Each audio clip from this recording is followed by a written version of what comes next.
Olá pessoal, tudo bem com vocês? Hoje a gente vai conversar aqui sobre as atualizações mensais da Klabin, mais especificamente a KLBN11. A gente vai conversar sobre todas as perspectivas para o ano de 2025, passando além dessas perspectivas nas projeções de preços, como preço teto e valor intrínseco, além também na sua análise técnica, tá? Fora os indicadores fundamentalistas. Será que vale a pena investir em KLBN11 em 2025 ou não? Sobre isso que a gente vai tratar hoje aqui. Basicamente vai ser um conteúdo pré-resultado do quarto trimestre, já aguardando a análise completa de 2024 para a gente fechar 2024 e compreender como foi o ano por inteiro, tá? Antes da gente começar aqui, já deixa o seu like, a sua inscrição e também ative o sininho, que é muito importante esses pontos, até para o nosso projeto continuar crescendo aqui, beleza, pessoal? Lembrando a todos que essa análise não é nenhuma recomendação de compra ou de venda, tá? É apenas uma análise pessoal, tá? Pois bem, pessoal, vamos conversar então aqui primeiramente sobre as perspectivas de KLBN11 para 2025 e já até projetando a perspectiva a longo prazo. A empresa vem fazendo vários investimentos desde 2018 e a empresa até ressalta aqui nessa apresentação da Klabin Day essa crescente que aconteceu nesse período, tá? Com novos investimentos e principalmente na expansão florestal. A gente vai conversar muito sobre esse tema, até porque essa expansão florestal vai ser muito benéfica para a Klabin, evitando assim compra de matéria-prima, sendo que com essa expansão florestal você vai evitar uma compra tão relevante. Daqui a pouco a gente vai olhar mais detalhes nesse ponto. No geral, o que eu quero trazer para vocês aqui? O aumento na capacidade de produção total, pessoal. Reparem que o ativo saiu de 3,5 para 4,5 milhões de toneladas por ano. Qual que é a perspectiva na minha visão? A empresa vem demonstrando que vem fazendo investimentos e a tendência a longo prazo, e quando eu digo longo prazo, eu digo 10, 15, 20 anos, é continuar se estruturando para se manter dentre uma das maiores desse setor, se não a maior, tá? Tá junto com a Suzano. Acho que a Suzano ainda está pegando uma grande parte do mercado ainda, tá? Um ponto que a Klabin ressalta é que chegou o momento de colheita dos investimentos, onde ela vai priorizar sua geração de caixa e a sua desalavancagem nesses próximos 2 anos. Ou seja, vai aumentar o fluxo de caixa livre e reduzir o endividamento. Esse é um ponto que a gente tem que ficar de olho, tá? Até porque a empresa sempre acaba entrando em novos ciclos de investimentos. Ciclos de investimentos que são importantes para o processo de alocação de capital, onde o foco é na estruturação desse capital, do retorno aos acionistas, com dividendos e juros sobre capital próprio, além das recompras de ações, fora aqui o crescimento orgânico e inorgânico da empresa. Resumidamente, pessoal, a maximização da geração de valor para o acionista é o foco principal da Klabin, pelo menos nesse momento, tá? Contudo, a gente precisa entender esse ciclo de investimento, essa ideia de retorno aos acionistas e como ele acontece. Temos aqui, diante desse ciclo de investimento e dessa pausa para aumentar o fluxo de caixa, uma nova política, que eu já trouxe para vocês anteriormente, onde a empresa vai prezar pela disciplina financeira e a transparência, onde a empresa reduziu a política que considera ela dentro do ciclo de investimento. Ou seja, anteriormente a isso, a empresa ela tinha um ciclo de investimento caso ela tivesse uma alavancagem próxima a 4,5 vezes. Agora, para a empresa ser considerada dentro de um ciclo de investimento, ela precisa ter uma alavancagem superior a 3,9 vezes, tá? Teve essa redução, na minha opinião, é interessante e vai ser um dos focos da empresa para esses próximos 2 anos, trabalhar com uma alavancagem abaixo de 3,9 vezes. Contudo, a empresa fez uma modificação na política de dividendos também, onde a empresa reduziu a distribuição de dividendos e juros sobre o capital próprio de 15 a 25% do EBITDA ajustado para 10 a 20% do EBITDA ajustado, tá, pessoal? Basicamente, o que aconteceu aqui? Um equilíbrio entre a sua alavancagem e a distribuição de dividendos. Então, a Klabin ela tem essa questão diferente das outras empresas. Reparem que ela entrega os seus dividendos em cima do EBITDA e não no lucro líquido ajustado, tá? Outro fator importante para vocês levarem em conta é o prazo de ciclos de investimento pós-startup, que antigamente era de 24 meses, agora passa para 12 meses, tá? Uma redução aqui, então, para um ano apenas. Por curiosidade, nesse momento, a Klabin tem uma dívida líquida sobre EBITDA de 3,9 vezes, está no momento para pagar o projeto Caetê, que foi um projeto muito importante, que é aquele projeto do crescimento das florestas da Klabin, tá, pessoal? Eu não vou entrar muito nos detalhes dos projetos da Klabin nesse conteúdo de hoje, mas vindo os novos resultados, a gente pode trazer atualizações para vocês aqui. Então vamos acompanhar, pessoal, nesses próximos trimestres, nesses próximos anos, qual que será a perspectiva de Klabin e como serão os pagamentos dos dividendos, quais serão os investimentos para os próximos anos e como a empresa vai trabalhar essas novas políticas, tá? Esses investimentos até 2027 vão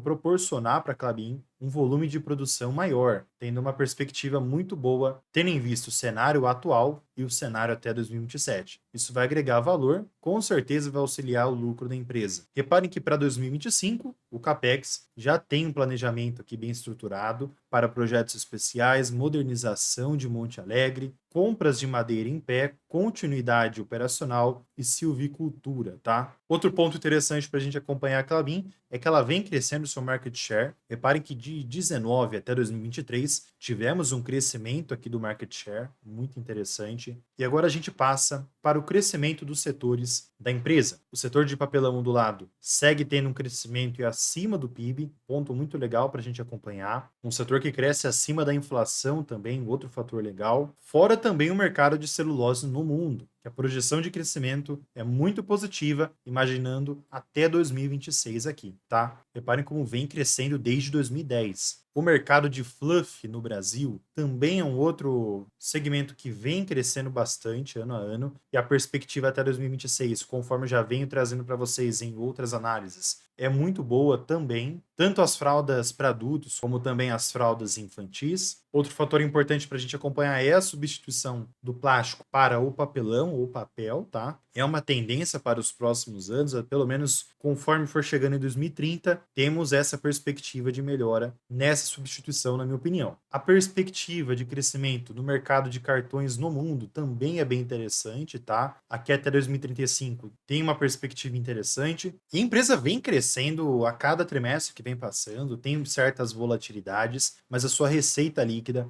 desde 2015, vem tendo esse crescimento. Muito positivo. Reparem que aqui temos uma divisão interessante nos negócios da Klabin. Embalagens pegam 33,7%, papéis 32%, celulose 29% e outros 4%, tá? Quanto ao seu lucro líquido, aqui temos uma variação maior. Depende muito do cenário da empresa. Reparem como a cada trimestre a gente enxerga uma volatilidade aqui. Nesses últimos trimestres, enxergamos até uma melhora. Vamos acompanhar agora para verificar como que vai ser os próximos, tá? A margem da Klabin também segue bastante o cenário e momento da empresa e do setor, tá? Mas a cada ano que passa, a cada investimento que a empresa vem fazendo, ela vem se blindando para reduzir essa volatilidade no lucro, na minha opinião, tá? Que é um grande desafio da Klabin para os próximos anos. Passando agora para os dividendos, pessoal, aqui fica nítido que nesses últimos 3 anos, 22, 23 e 24, a empresa entregou dividendos, na minha opinião, interessantes, até porque aqui já estamos desconsiderando o JCP, tá? O imposto do JCP no caso, ok? Então os dividendos chegaram a quase 6% dentro daquele padrão. Desde 2014 a gente vê uma volatilidade, a empresa ela mantém uma periodicidade. Nesses últimos 3 anos ela pagou dividendos superiores, né, comparando com os últimos anos, né, com os anos anteriores. E aqui você pode sempre esperar pagamentos da Klabin. Apenas em anos atípicos, como aconteceu em 2020, ela vai reduzir esse pagamento, tá? Mas reparem que a empresa não tem um histórico de pagar um dividendo tão relevante como as elétricas, por exemplo, tá? Bom, apesar disso, pessoal, a empresa vem entregando dividendos periódicos. Os anúncios ocorrem 4 vezes ao ano. Então temos como Datacom fevereiro, maio, agosto e mais para o final do ano, entre outubro, novembro e dezembro, tá? Vai variar dependendo do período. Bom, pessoal, já que a gente está falando sobre esses pontos de dividendos, passando já no preço teto e na margem de segurança de 6% aqui do Décio Bazin, nós enxergamos que nesse momento a margem de segurança, levando em conta os últimos 12 meses, 3 anos e 5 anos, estão negativas, tá? Levando em conta 12 meses, temos aqui uma margem de 5,3%, onde o preço teto ficaria em 21,45 e a 3 anos praticamente estaria no preço justo atual, tá? Em poucos momentos você vai conseguir comprar a Klabin para receber os 6% momentaneamente. O que você tem que focar na Klabin é comprar hoje e esperar o tempo passar. Aí sim você pode ver um dividendo superior a 6%, por exemplo. Exemplo disso seria se você tivesse aportado próximo ao início de 23 para 24. Você conseguiria receber um dividend yield on cost muito favorável, tá? Dentro do cenário da piscina dos dividendos nesse momento, o ativo está fora para você receber os 6%, conforme eu falei para vocês, confirmando essa estratégia a longo prazo, beleza? Visualizando aqui o valor intrínseco agora, reparem que estamos em quase 20% negativo. Teve uma queda aqui no seu valor intrínseco, principalmente por conta da volatilidade do LPA em si. Essas empresas cíclicas sofrem um pouco mais dentro desse valuation, tá? Lembrando também, pessoal, que esses dados eu pego lá no scanner da bolsa, tá? Um parceiro nosso aqui, para a gente identificar o preço teto, o valor intrínseco. Tem as carteiras recomendadas também. Então tem bastante análise estratégica para a gente identificar as oportunidades dentro da bolsa e dentro das ações, tá? Vou deixar o link aqui embaixo para vocês acessarem depois, aqui em cima também um QR Code. Bom, pessoal, passando aqui o cenário técnico de KLBN11 agora, reparem que o ativo trabalha numa tendência de alta, bem interessante essa análise. Igual eu falei para vocês, foquem sempre no longo prazo, depende muito do momento do aporte, tá? O que eu quero dizer com isso? Cuidado para não comprar o ativo muito acima, muito esticado, tá? Pois você pode sofrer, pode passar sufoco nos próximos meses. Então tentem sempre aportar quando o ativo tem uma queda, tá? Que faz mais sentido, na minha opinião. No longo prazo, a tendência sempre vai ser positiva. Na parte técnica, a gente consegue identificar os descontos. Olhando o cenário atual, pessoal, o ativo ele está bem próximo do pico de 2021. Alcançou aqui duas projeções, a 23,35 e 23,90, tá? Mas não conseguiu concluir. A Klabin foi até contra o mercado e cresceu nos últimos 2 meses do ano, mas esse mês vem tendo uma queda aqui. Alcançou aqui a primeira projeção a 22,47 desse movimento de alta aqui de Fibonacci, e caso rompa essa região, vem buscar os 21,98 e mais abaixo 21,49, podendo chegar até os 20,78, tendo uma retração aqui. Mas por enquanto, segue nessa primeira retração a 22,47, tá, pessoal? Para uma queda mais relevante, teria aqui os 20 e 22 e mais abaixo, rompendo essa região, 19,04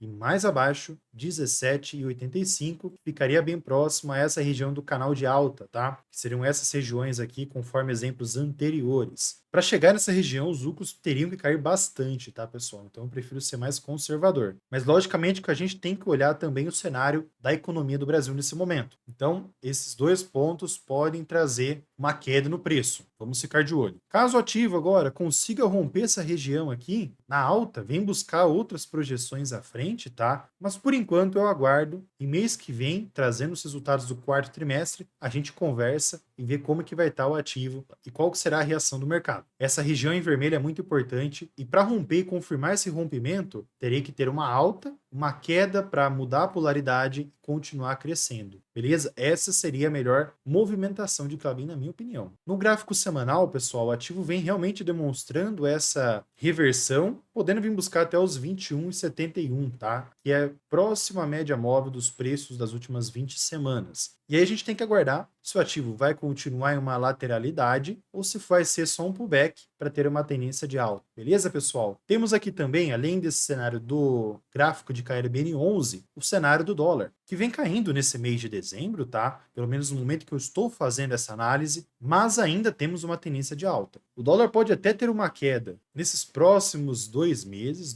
3 meses, mas no longo prazo a tendência é de alta ainda, tá? Então vamos ficar de olho para ver qual que vai ser as próximas movimentações do dólar, tá? Aqui a gente tem alguns fatores que podem afetar. Aqui a gente tem a situação fiscal no Brasil, que vem afetando bastante o país e principalmente os investimentos estrangeiros. E temos também mais um fator para ficar atento, que são as falas do Trump e das possibilidades dele dificultar as importações, tá? Então, como o Brasil trabalha muito com isso, pode ser afetado aqui. Então, vamos ficar de olho nesses aspectos, tá? Passando para os seus indicadores, o PL hoje da Klabin está a 13,57, está um pouco mais caro comparado aos últimos anos, mas nesse caso aqui a Klabin tendo uma redução no lucro, eleva um pouco. Lembre-se que a Klabin tem uma certa volatilidade aqui nos lucros. Preço sobre receitas, já trabalhou em menores patamares como 22 e 23, mas está ainda abaixo desses últimos 10 anos, está bem interessante, abaixo da média. PVP também está abaixo da sua média aqui de 10 anos. O ROI segue a 20%, mas teve uma queda comparada aos últimos anos. Margem EBITDA segue bem padronizada, esse é um ponto legal. EV sobre EBITDA teve uma crescente, está 9,4. O VPA nesse momento está 8, teve uma melhora desde 2020, apesar de uma queda de 23 para 24. LPA também sofre volatilidade, seguindo os padrões do lucro líquido. Quanto à rentabilidade, Klabin demonstra ser um ativo bem resiliente, caso você tivesse feito uma compra há 5 anos atrás. Reparem que em poucos momentos ela operou abaixo do CDI, tá? Um ponto bem legal. E as quedas sempre aparecem oportunidades, conforme eu falei para vocês. Bom, senhores, atualizações feitas. Nos vemos no mês que vem para falar sobre Klabin. Acompanhem aqui as novas análises desse mês aqui. E eu vou ficando por aqui. Fiquem com Deus, um grande abraço a todos e fui, pessoal.